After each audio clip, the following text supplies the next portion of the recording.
हे व्याख्यान होतं बाबरी नावाच्या छोट्याशा खेड्यात, पण विषय होता साऱ्या मराठी माणसांच्या काळजाचा. स्वागतानंतर व्याख्यानाला सुरुवात झाली. धर्मवीर संभाजी राजांचं चरित्र ऐकण्यासाठी जणू सारं गाव लुटलं होतं. यात महिलांची संख्या लक्षणीय होती. माझ्या प्रत्येक व्याख्यानात हशा आणि टाळ्या यांची रेलचेल असते. येथे हास्य नव्हते, पण गावकऱ्यांच्या डोळ्यात इतिहास जाणून घेण्याची जिज्ञासा मात्र जरूर होती. अनेक ठिकाणी जोरदार टाळ्या मिळत होत्या, पण त्या होत्या सरच्या संभाजी राजांच्या पराक्रमाला, कर्तृत्वाला, प्रचंड अशा त्यागाला.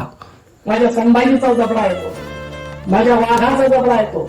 वाघाच्या जबड्यात घालून हात मोजीची दात ही जात मराठ्याची हे सांगणारा माझा संभाजी आहे.